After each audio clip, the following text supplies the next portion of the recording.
All right, continuing chapter seven, condominium ownership. The creation of condos are regulated by the New Jersey Horizontal Properties Act and the Condominium Act. And certain tenants may not be evicted when doing a condominium conversion.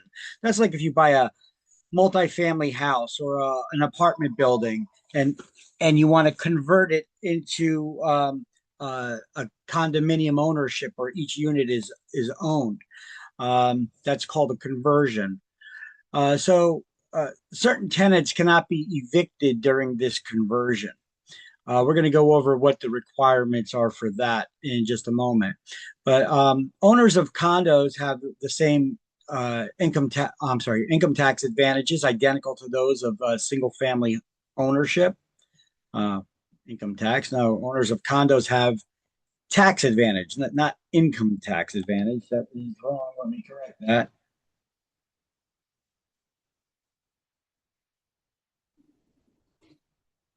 They have the same tax advantages, not income tax advantages. All right, there we go.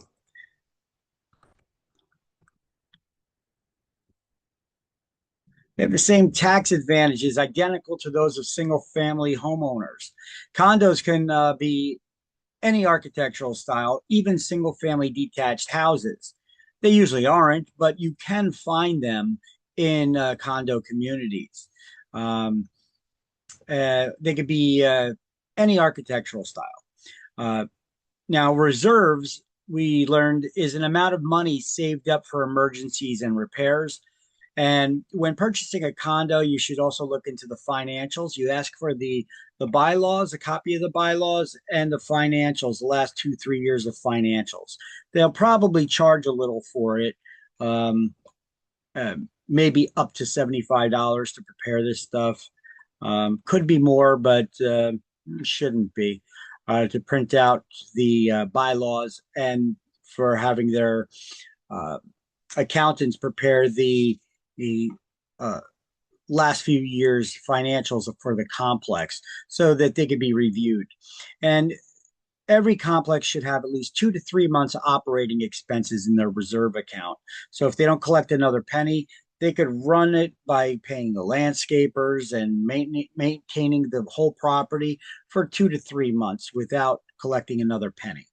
If they don't, it's usually because it's being mismanaged at some way. Remember, I told you condos are like mini governments, those associations. You elect people to run the association.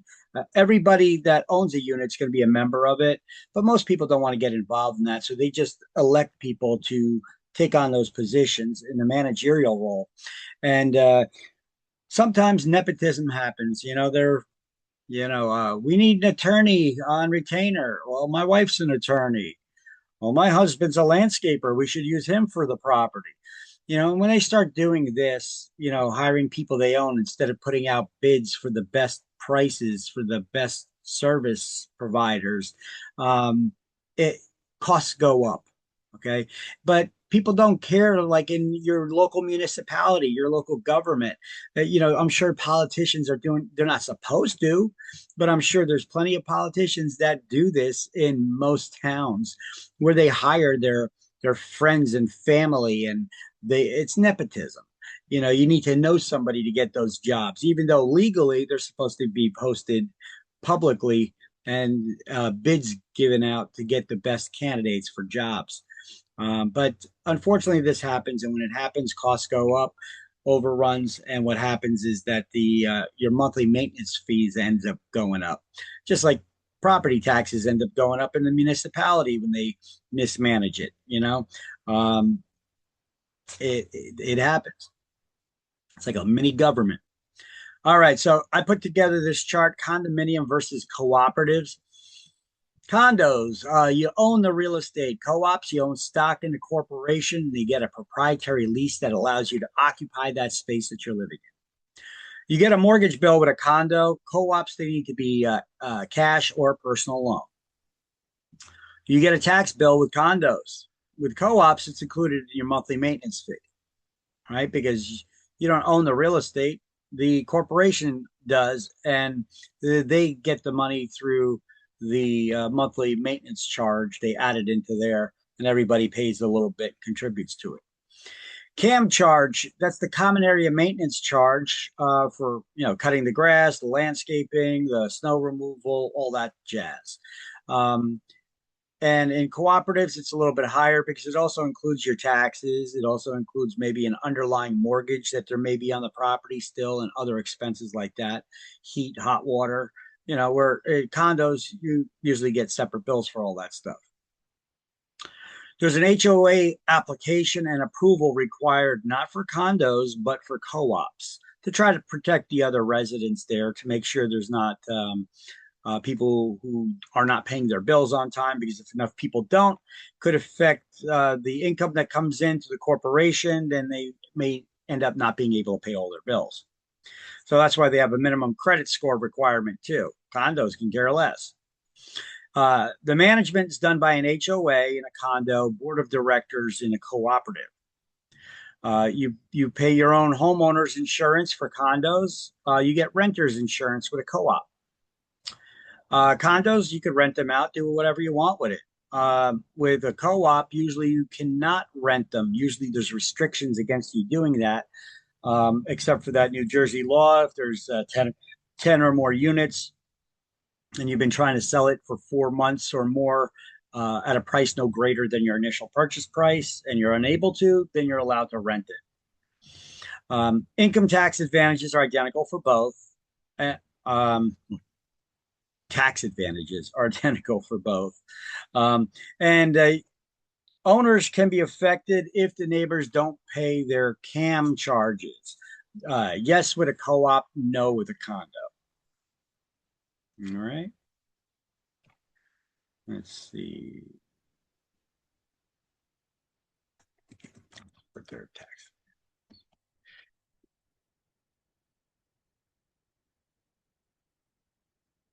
All right. So condominium conversions is when you convert an apartment building into a multi-unit or other multi-unit building into condominiums. Multi-families, apartment buildings, etc. You create an HOA, you have a starting out list of bylaws and CCRs. Its creation is regulated by the state's Horizontal Properties Act and does require 3 years and 2 months before the conversion may start if the property is not vacant. Because certain tenants cannot be evicted either if they meet all these criteria. They are able to remain as tenants, renters for the next 40 years and cannot be evicted. People ages 62 and older, or certain disabled persons, if they lived there at least 2 years before the conversion began, and their income is no more than 3 times their county's per capita, or in any case, no more than $50,000 a year. If they meet all 3 of those requirements, they can remain as tenants for the next 40 years. So you can't kick them out because you're trying to convert it to condos and sell it. So let's highlight that, or put a highlighted box around that. All right. So how much time is needed to get the approval for a conversion? 3 years and 2 months. And who cannot be evicted? That's what I got highlighted down here. And remember, condominium ownership, owners receive a deed and therefore own real estate. Co-op owners receive shares of stock and a proprietary lease, both of which are considered personal property and therefore technically do not own real estate. That's on page 127.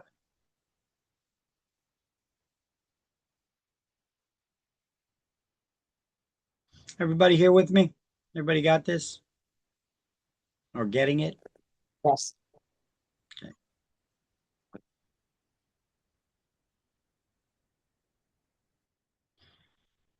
Where's everybody? Didn't have a good night's sleep today? No, nothing like that. Actually, I was Ugh, everybody's got their doing cameras something. off today. I'm just curious what's Give going me on two there. minutes. Give me 2 minutes. Got to get all purdied up. All right. Let me know when everybody's got this. so that I can move to the next slide.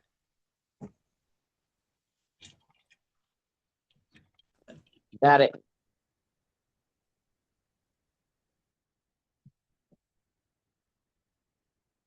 Okay.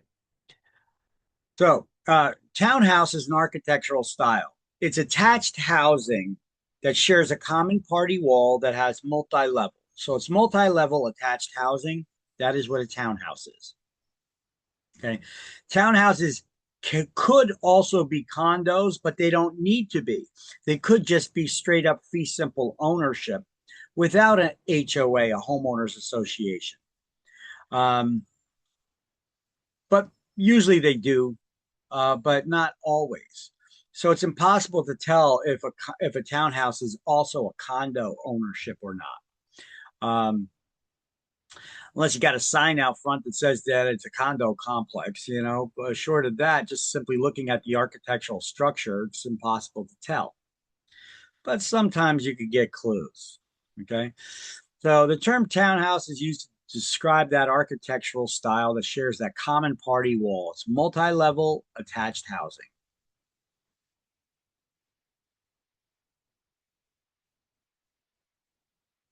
All right. So what's the difference between a condo and a townhouse? Condo is a form of ownership that has a HOA in charge of maintaining common area elements, and they usually have rules that the owners must follow. The townhouse is an architectural style. Townhouses often are condominiums, but not necessarily. They don't need to be. Okay. You guys understand that? Condo is a form of ownership, fee simple ownership, but you also have a HOA that creates the rules and maintains the common areas. Yeah. Townhouse is an architectural style of housing. One thing I think I may have missed, so kind of like condo versus co-op, is that like Oh, not co-op. Okay, we didn't get no, into no, no. that. I thought we did for the last one, the last Well, slide. okay. Well, co-op is not. Not a style. It's up there somewhere. Okay, Right, this one. like right here, condo versus co-op.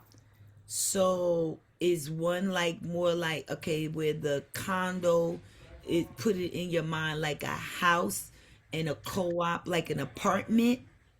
That's once again you're talking about the architectural style of the No, structure. no, I'm thinking apartment.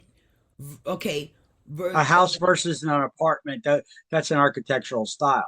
You know, no, I'm thinking in terms of apartment, like temporary, house more permanent. That's what's in my mind. I'm trying to see if it correlates. I'm not sure what you're trying to say there though. The I mean a house or apartment, you know, Okay, okay, either let me see if these words. So like a condo, more like ownership, sort of, co-op, renting. no. Co- Most co-ops do not allow rentals. The Oh, only the difference here is the first one. Condos, you own real estate. Co-op, you own stock, and you get a proprietary lease that allows you to occupy the unit you're living in. But you own it. But you own it. I no, I see it on the first line. That's my answer. I think I'm right. Uh, the condo, you own it. The co-op, What do you own though? that's what you said. You just Yeah, said I own. know. Listen, what is it that you own when you own a condo? You own real estate. What is it that you own when you own a co-op? You Stop. have stock in a corporation that owns the real estate, but you're allowed to live in that unit because they give you a proprietary lease, but you're not paying rent. No, no, no. Once you pay off that stock, it's yours. You just need to pay the monthly maintenance charge just like you do with a condo. Got it. That Okay. I needed what you just said. Okay. Okay, thank you. You're welcome. Okay, so let's go back to here now. Condominium versus townhouse. Condominium is a form of ownership. Townhouse is an architectural style. Often townhouses are condominiums as well. Townhouse is just attached housing with multi-level units. They can be fee simple in ownership, or there could be a homeowners association involved in their condominiums. Okay. I told you, usually you can't tell if a unit is a condominium or not. Here's a row of these are about 100-year-old townhouses in my town. I snapped a picture of them. They're along Style Street in Linden. They're, can you tell if they're condos or townhouses? They are townhouses. Could you tell if they're condos or fee simple ownership?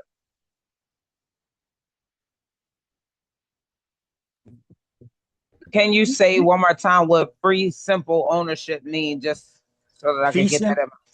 Fee simple is the highest form of ownership recognized by law. It's unrestricted ownership forever. You own the property. It's you decide what to do with it.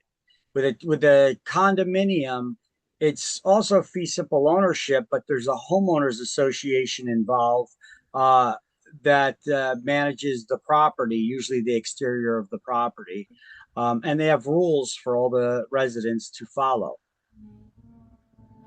What was the question one more time? Are these townhouses fee simple ownership or condominiums? Usually you can't tell just by looking, but sometimes you could get a clue. Well, I would say that it's got to be some sort of fee simple They ownership will be condo. condo. You really shouldn't guess at these because it's impossible to tell. All right, that's what my original It's answer was. it's a form of ownership, right? But I said sometimes you could get an idea. And these ones here, I know what form of ownership. They're not condos. They're just fee simple ownership. And Because they are not even. it's not as uniform. Yeah. I mean, look at this. You got different color railings, different material for the railings. Look at the Yeah. style of how the railings are separate for these units here. And they got this vestibule and, you know, but the colors don't even match. But this one matches the closest. But then you get to this one and it's a different type of steps altogether. These ones are long wooden steps with only these little wood railings on the edges over here. They got a different style of roof even than here. Here it's got a aluminum siding roof, and over here it's shingles. Over here you got another color with a different style shingle roof. This one looks like it's back to the aluminum roof again, and the different style and colors of steps. I mean, you could have alternating patterns, but usually they're going to be more consistent than this. But look at the maintenance. Look at this one, how it's bushes are all overgrown. The thing is kind of falling apart. The grass isn't cut here. The other ones, they're trimmed a little bit better. You know, if it was a condominium, you're going to get the association that maintains the entire exterior. All the bushes will be trimmed the same. The exterior will be maintained better. You know, they try to keep the uniformity, you know. So you could get an idea here that this is more likely to be fee simple ownership. Either that or a very poorly managed condominium. But these, keep in mind, these are over 100 years old. These townhouses. Okay, so time sharing. Anybody ever hear of a timeshare before?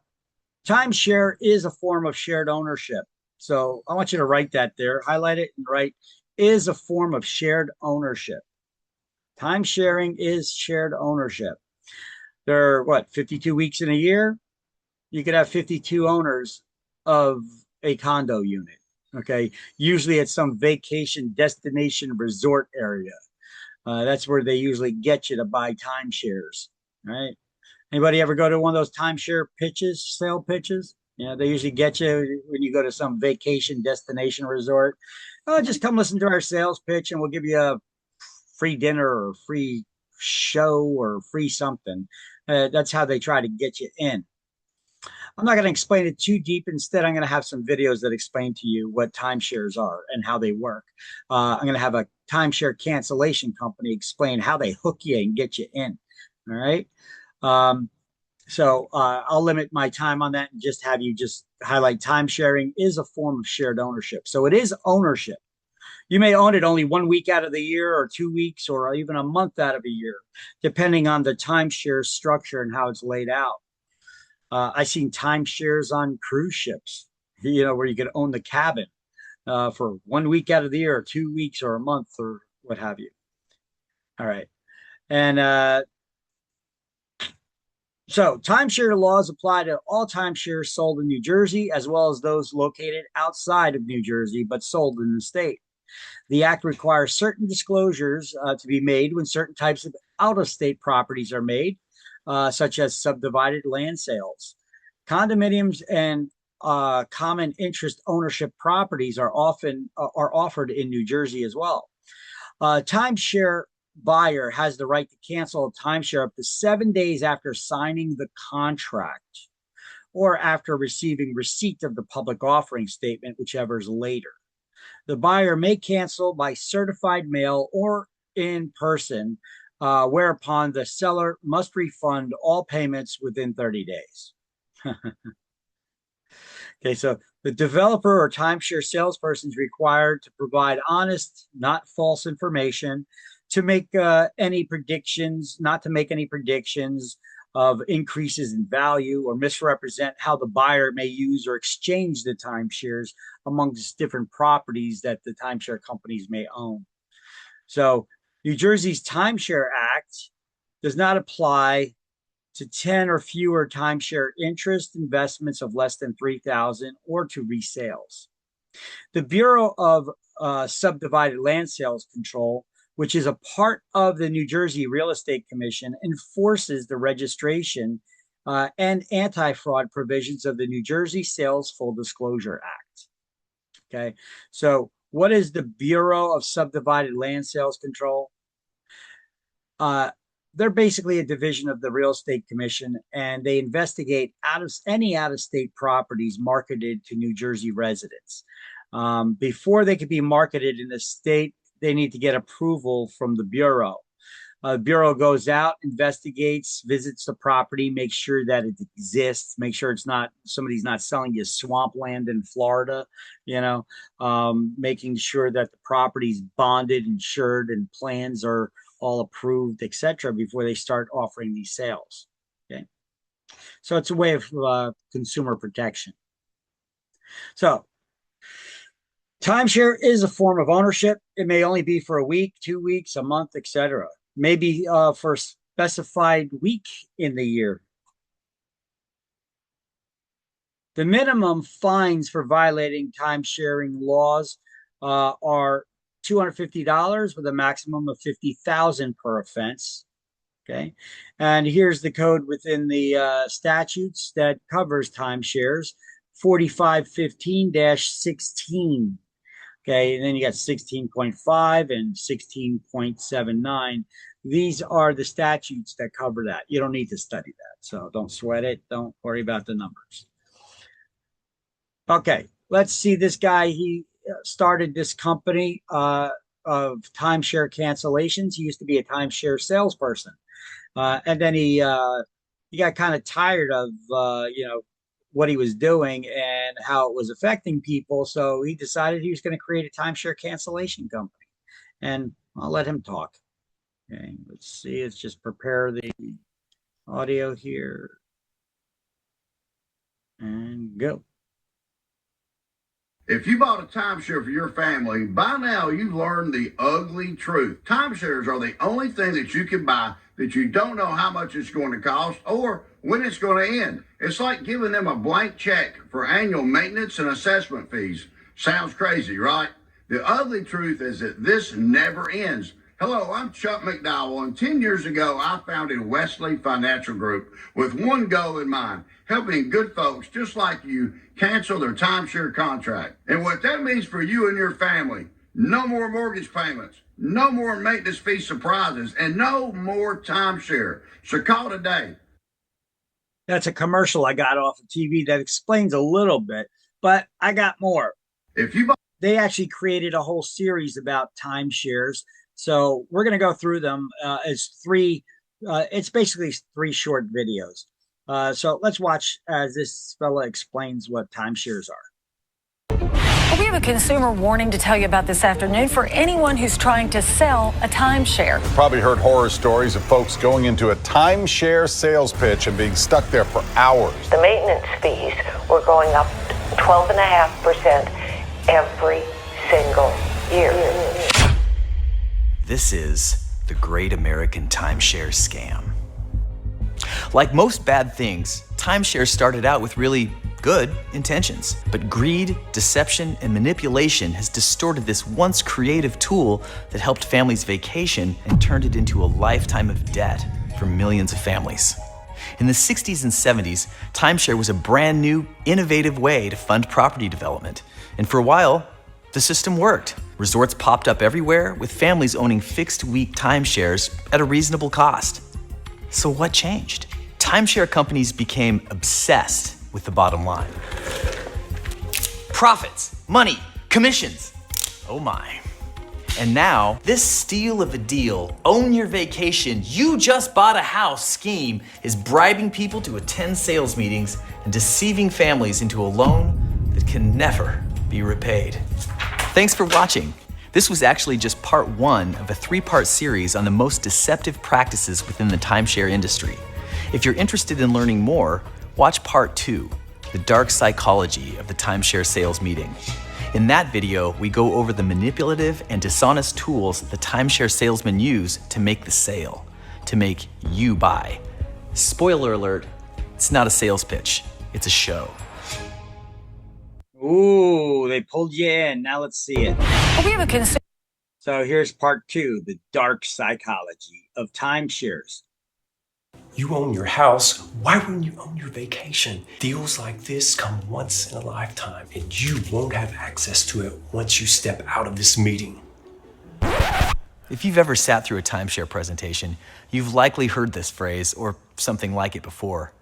This technique is called the exploding offer, or what is more commonly known as FOMO. And unfortunately, it's not the only technique they're using on you to make the deal. This is the dark psychology of the timeshare sales meeting. So, how do people find themselves in awful timeshare situations? Simple. Timeshare salesmen understand humanity's dark psychology. For example, If you don't do this now, this deal may run out and be gone forever. what does your brain instinctively want to do now that you've heard this? Do it before it's too late. This tactic is known as the scarcity effect. Scarcity pushes people to make impulsive decisions like buying up all the toilet paper during a global pandemic because... What if we run out of all the toilet paper? Right. Very rational. We're not going to go too far down that rabbit hole, but generally a feeling of regret follows impulse buys. Stop me if you know it. Buyer's remorse. Another example is the law of reciprocity, where people feel obligated to stay for the sales meeting because they were given free tickets to an event or a free dinner. This is why they... Watch the glass. This is why they bribe people to come to the sales presentation, because it makes people feel like they should give back their time in exchange for these gifts. And these are just a few examples of the dark psychology timeshare salesmen use. They are masters of persuasion. This is why it's so important to be aware of the psychological influences that affect decision making. That way, you never find yourself in a timeshare presentation to begin with. Ready for vacations for life? Keep on walking, pal. Thanks for watching, and stay tuned. You just finished part two of our three-part series on the deceptive practices to look out for in the timeshare industry. The next video is the timeshare contract. In that video, we go over why the timeshare companies will pressure you into that first sale, because once they've got you, they're not going to let you go, at least not without a fight. Ooh. You own your house. So part three, the contracts. Timeshare is an investment. You'll be able to rent it out. You'll be able to travel anywhere you want for life. This is the timeshare contract. I'm gonna save you the heartache and explain why the timeshare companies try so hard to sell you timeshare. Because the first sale is just the beginning of the ultimate con that's about to destroy your finances. Let's start with the low-hanging fruit. If they can convince you to buy a timeshare, they're guaranteed consistent yearly income without having to give you anything but imaginary points. What a deal for the timeshare company, right? Free maintenance paid for by you for their property that they actually own. They're called maintenance fees, and they go up every single year.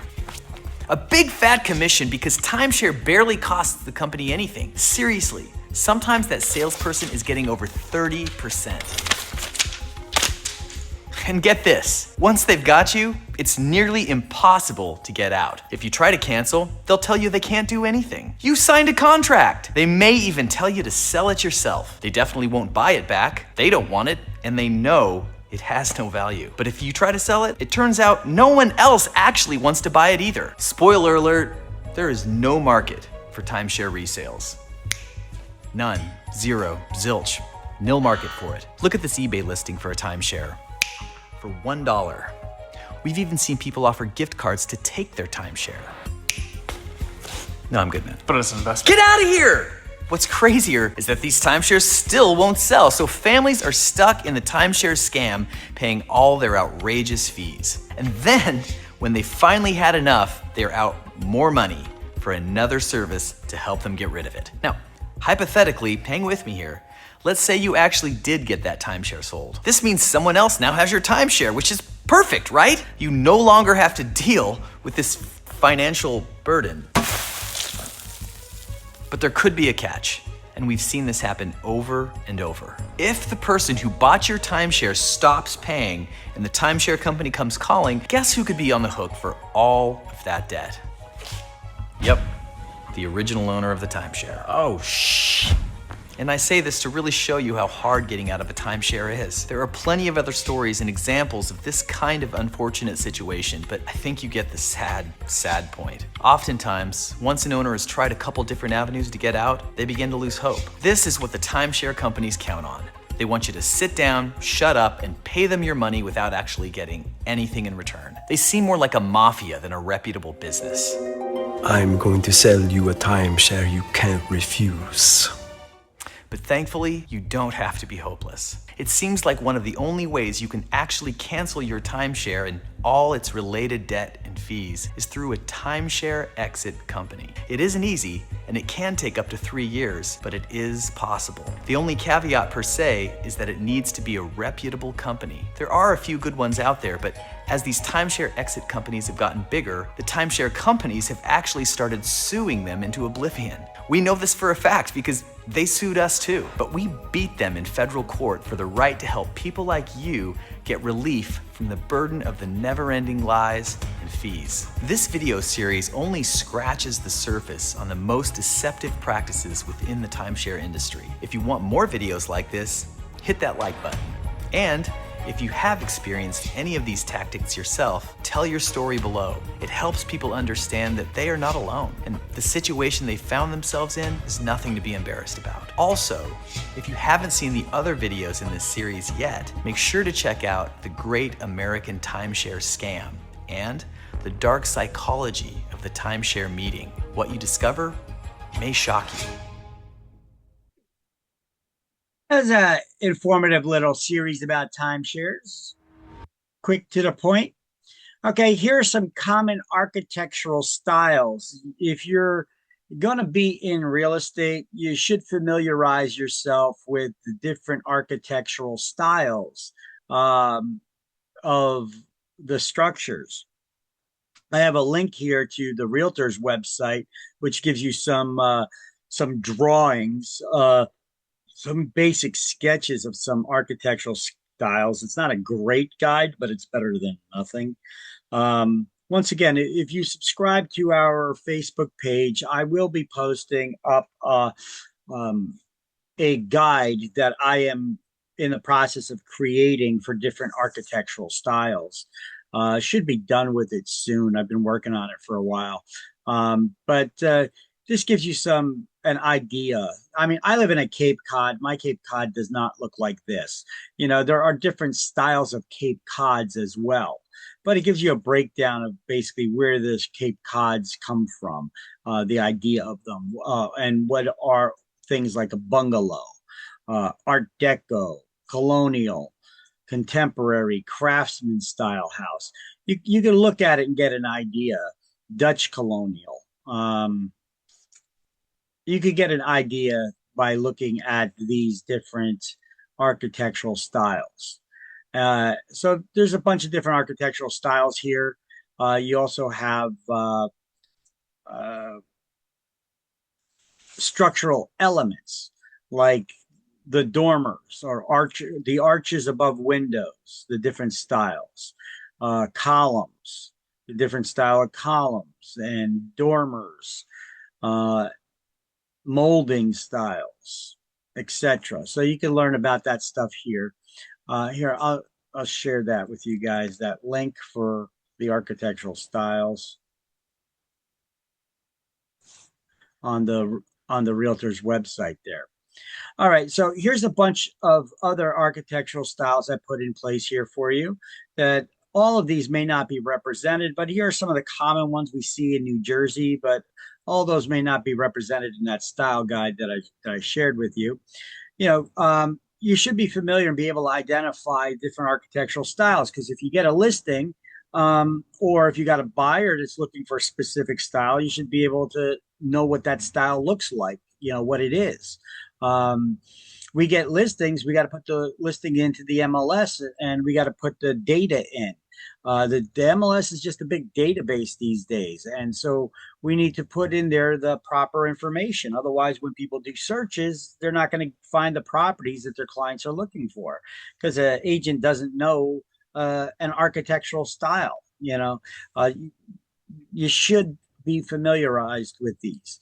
We got Cape Cods, colonials, Victorians, ranches, raised ranches, bungalows, split levels, Tudors, contemporary, bi-level, townhouses, duplexes, which are two families side by side.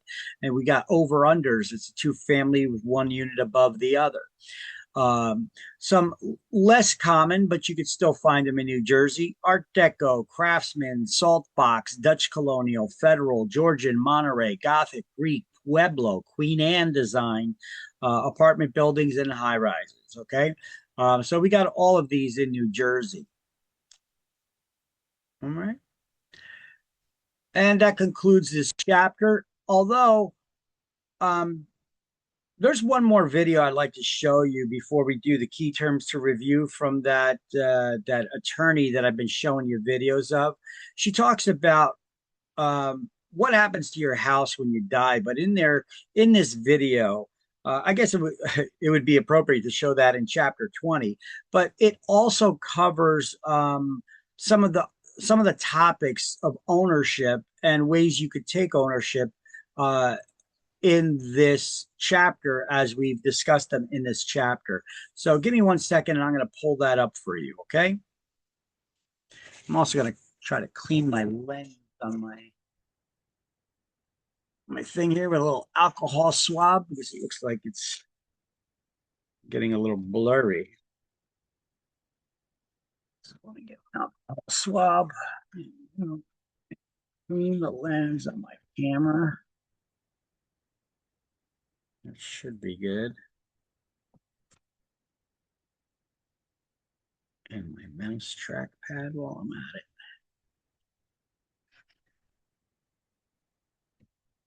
That dust collects on these computers like a magnet. All right.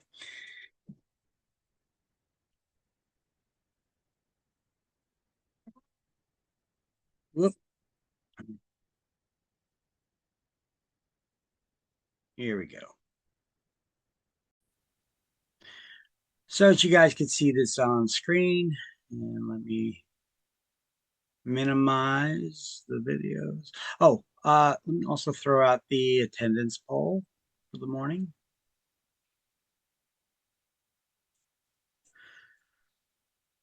Everybody can answer that right quick. We can get on with this.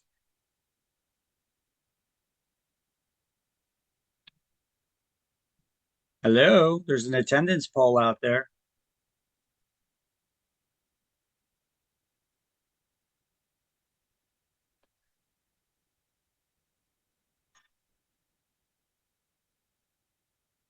All right, gang, answer that attendance poll, please.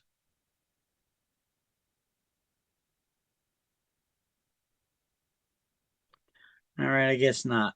All right, so let's play this video. Perhaps you have had a loved one pass away and they owned property and you're wondering what happens to the house now that they've passed. Today, I'm going to explain that to you. I'm Tiffany Weber. I'm a real estate attorney whose law firm has done almost 10,000 real estate closings since 2020, and I'm also an estate planning attorney. So these questions have a lot of overlap. Of course, this is a very common and emotional question. The first step to determining what happens to your house after you pass away is figuring out how is the property owned.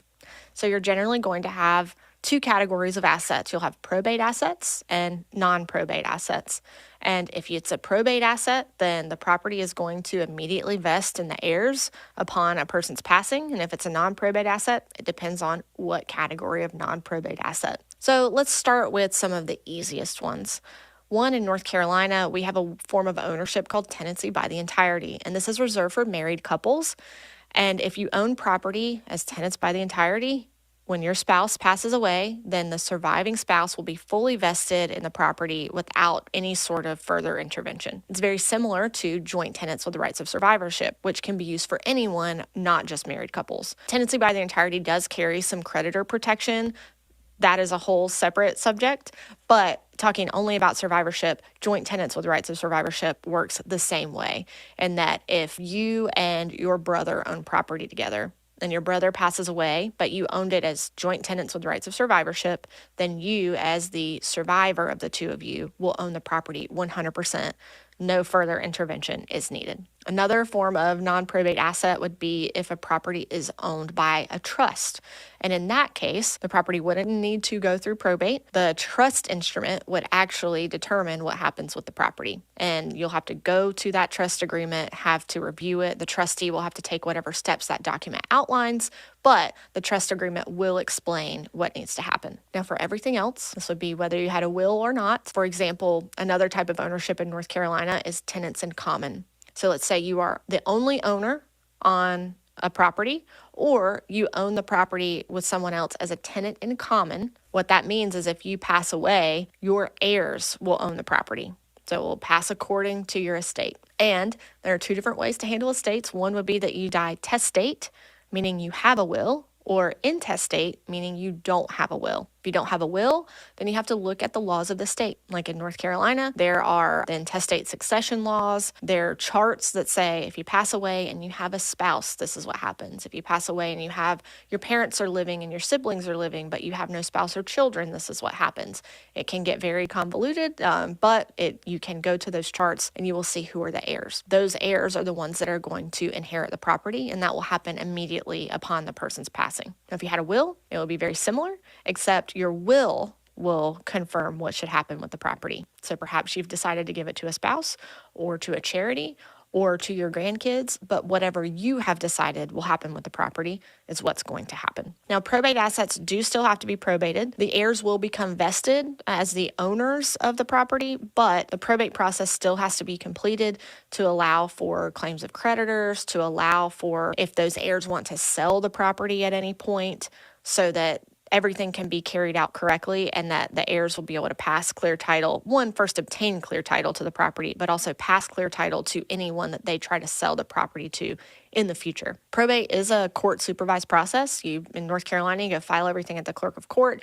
There's lots of forms, lots of paperwork, but it is a specified process that can take, for some people, 4 months. Other people, it could take more than a year. It just depends on how sizable the estate is, whether you hire an attorney to do it or you try to do it yourself, whether you live here, whether you don't. So the timing can vary wildly depending on the scenario. And if you're going through probate, there is a common misconception, at least in North Carolina, that we see a lot, that if someone passes away, the executor is able to sell the property to whoever they want to sell it to without any of the heirs having to join in. And that is not true in North Carolina unless your will has extremely specific language that I'd say of the nearly 10,000 closings we've done since 2020, I've seen less than 5 times. I'm sure it's maybe only once or twice, if I'm being frank. It's so rare that the language is included in the will. And that's because most people want their heirs to actually receive the property. They don't actually want the executor to just sell it to whomever.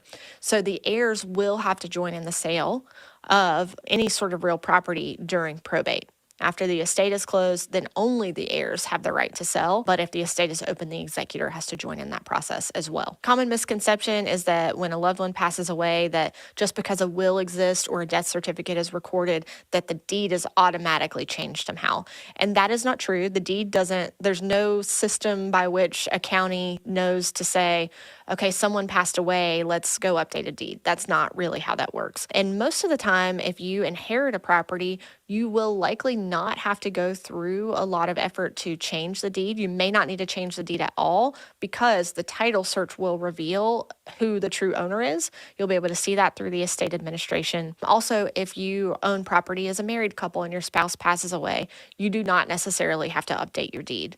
There will be records to show that your spouse has passed away. You may have to prove with a death certificate or with the estate filing that your spouse has passed away, but you do not have to go record a new deed showing that you're the only owner remaining on the property. That is just one of many things to consider with your real property when you're trying to do any sort of estate planning or when you're trying to decide what to do with property that you have inherited. We've got videos on all things real estate, and YouTube thinks you should watch this one next. Perhaps you have had a loved one pass away. All right, there we go. So there's the video explaining a little bit about what happens to your property when you die. I guess that one would be good for me to add to maybe chapter 20 when we are talking about those things about where, what happens and those scenarios she was talking about where there's charts. I actually read it down, when you die, if you have children, if you don't have children, who gets your stuff, who's entitled to your stuff when you die, intestate, etc. So she was just explaining a little bit about that. All right, let's do the key terms to review. There are 2 of them here for chapter 7. So without further ado, let's go. Ownership. Title. Title. 13 is A. The default form of ownership for those who are unmarried and not in a civil union. Common tenancy in common. 11 is B, tenancy in common. Person named in a will to inherit real estate. Devisee. Devisee. A devisee. 2 is C. Group with each partner completely liable. General partnership. Yes. 3 is D, general partnership with businesses. Non-married person with the right of survivorship. Joint tenant. Yes. 4 is E. 4 is E. 4 is E. What is 3? D. Business owned by one person or entity. Sole proprietor. 9 is F, sole proprietorship. Co-owners join together to carry on a business are often just referred to as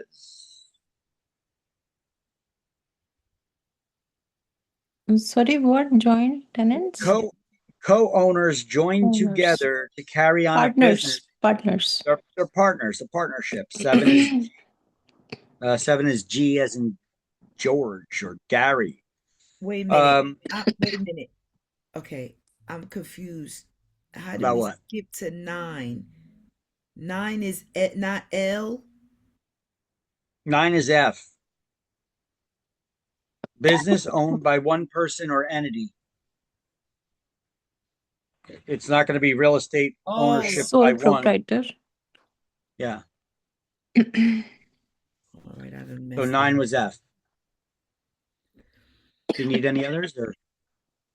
Yeah, okay. I'm all messed up here. So What else you need? You going down the letter side.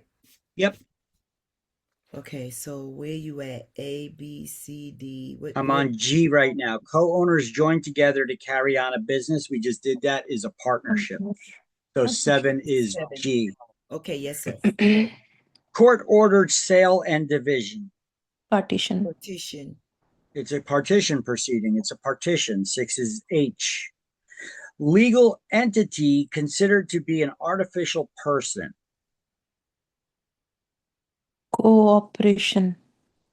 A corporation. 1 is I. Process by which a co-owner automatically receives the share of a co-owner who dies. Right of survivorship. 8 is J, the right of survivorship. Special ownership by married couples. Entirety. Tenancy in entirety. Yes, 10 is K. Real estate ownership by only one. If only one person. Severalty. Yeah. Tenancy in Yes. severalty. Yes, it comes from the root word sever, not several. Tenancy in severalty. 12 is L.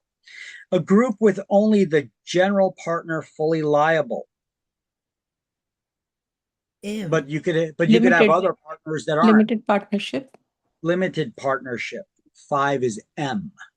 And that concludes the the key terms 1. Turn the page for the other key terms. I don't know why they didn't just put it on the same page there, but okay. Key terms 2. Co-op owners' right to the apartment that they're living in. What gives them the right to live in the apartment? Lease. What do we call that? Proprietary lease. Proprietary lease. A proprietary lease. It's just a fancy name for a custom lease. 8 is A. A group elected to manage a cooperative. Home on. No. Board of directors. A board of directors. 1 is B. An architectural term. Townhouse. 11 is C. Stairwells, roofs, etc., owned by everybody. These are all Common areas. common area elements. Yes. 2 is D. An apartment whose buyer receives a proprietary lease and stock in a corporation. Cooperative. Yeah, a co-op or cooperative. Yes. 5 is E. Simple ownership of a living unit. Fee simple ownership of a living unit. Condo. 3 is F. All owners in one condominium complex. Homeowners. They're all going to be a member of the homeowners association. Correct. 6 is G. Apartment house changed to condos. We refer to that as Conversion. a conversion. 4 is H. Money set aside for future repairs. I know. Reserves? Reserves. Yes. 9 is I. Ownership for part of a year. Time sharing. Yeah. Yep. 10 is J. And regulates the creation of condominiums. Horizontal Proprietors Act. Properties Act. Properties.